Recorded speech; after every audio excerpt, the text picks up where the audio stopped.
Watch this.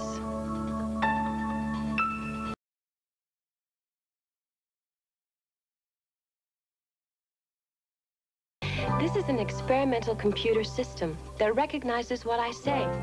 I talk, and my words appear on the computer screen. Please write to Mrs. Wright right now.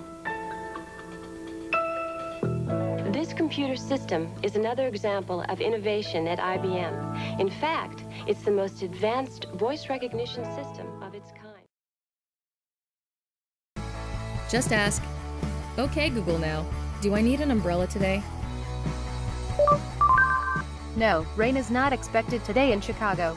Want to find an easy place to meet? Say, "Okay, Google now, navigate to coffee shop." What's the traffic like around here?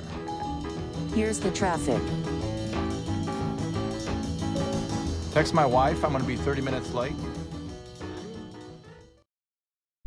Neste período de 27 anos, é possível notar a evolução que os sistemas de conhecimento de voz tiveram. Naquela época, o sistema apresentado da IBM apenas identificava o que você falava e comparava com um banco de dados. As tecnologias atuais conseguem compreender o sentido das sentenças, bem como aprender com o usuário. Grande parte dessa evolução deve-se ao estudo de como as linguagens são formadas e suas regras gramaticais. Na computação, podemos estudá-las levando em conta diversos aspectos. Hoje, veremos as linguagens livres de contexto, ou seja, que não levam em consideração a semântica do que está sendo dito. Os vídeos promocionais da IBM, da Google e da Apple mostram bem as aplicações do reconhecimento de voz. A discrepância entre as tecnologias de 1986 da IBM e o recentemente lançado Google Now mostra o quanto a tecnologia de reconhecimento de voz evoluiu, tanto na parte sintática quanto na parte fonética, que é a mais complexa atualmente. Neste meio tempo, surgiram os comandos por voz, aqueles com os quais tentava-se realizar chamadas dizendo, por exemplo, ligar para casa, com a diferença que esses comandos eram gravados como padrão, e o comando teria que ser muito bem falado para funcionar. Para formalizar como esse conhecimento é representado, usamos a forma de Backus-Naur.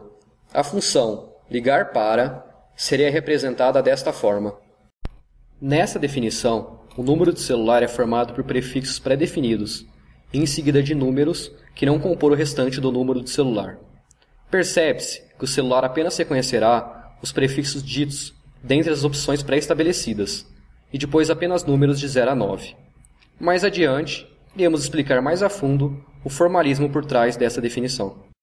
Para ser utilizada, uma gramática livre de contexto trabalha em conjunto com métodos probabilísticos, obtendo as chamadas gramáticas livres de contexto estocásticas.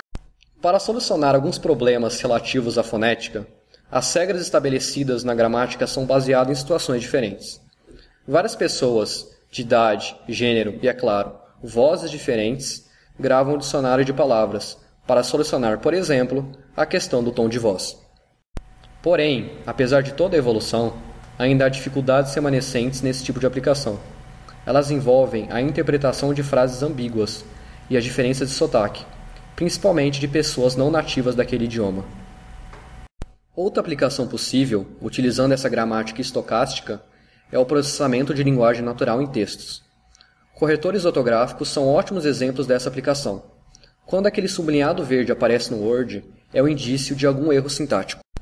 Quando o corretor sugere uma alteração no seu texto, significa que uma relação naquela frase que foi digitada está com problema. Então, o corretor propõe uma solução baseada na regra de língua que você está utilizando e que foram introduzidas no conjunto de regras de gramática livre de contexto.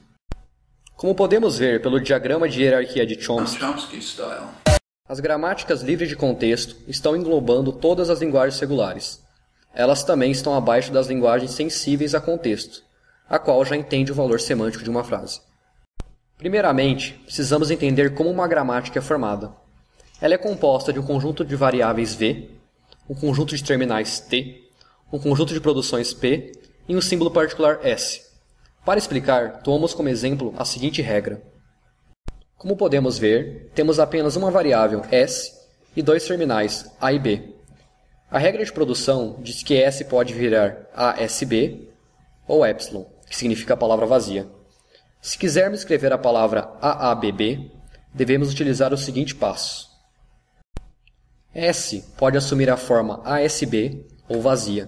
Iremos escolher a forma ASB. Em seguida, iremos substituir o S na palavra ASB por ASB novamente.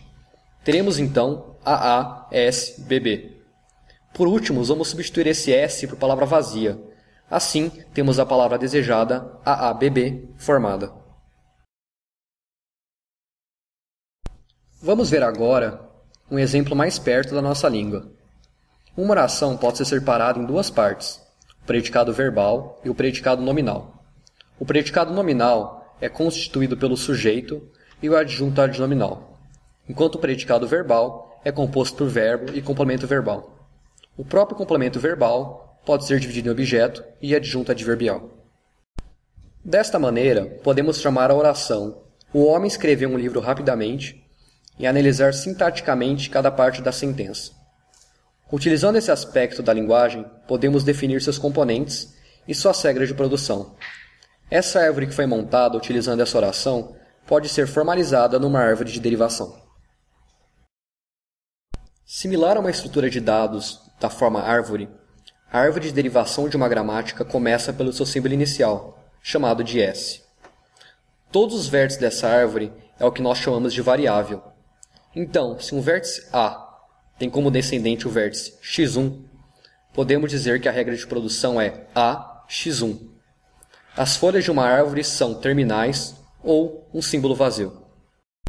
A importância das linguagens livres de contexto reside no fato de que especificam adequadamente as estruturas sintáticas das linguagens de programação, tais como parênteses balanceados, construções aninhadas, entre outras. A maioria das linguagens de programação pertence ao conjunto das linguagens livres de contexto e pode ser analisada por algoritmos eficientes. Essas linguagens podem ser reconhecidas por autômatos de pilha e geradas por gramáticas livres de contexto.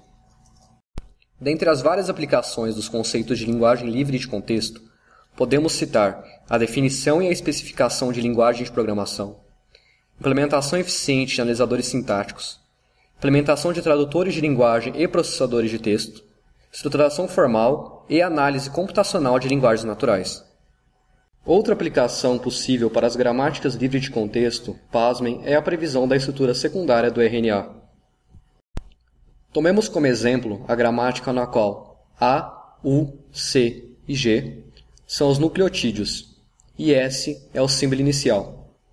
Essa gramática simples representa uma molécula de RNA, que consiste em duas regiões complementares com regras bem definidas. A se relaciona apenas com U, C se relaciona apenas com G, e vice-versa. As probabilidades das produções da gramática refletem o comportamento das estruturas secundárias, como o tamanho dos loops, tamanho das hashes, bifurcações e etc. Apesar de bem lentos, com complexidade O(n)^3, e de ter requisitos bem definidos e restritos, os algoritmos chegam até 80% de precisão nas previsões, o que compensa os problemas da velocidade e complexidade da aplicação. As linguagens livres de contexto aplicam-se em uma vasta gama de áreas de conhecimento. A evolução do estudo dessas linguagens é de suma importância para a computação, uma vez que as linguagens de programação, analisadores sintáticos e compiladores, em sua maioria, derivam de linguagens livres de contexto.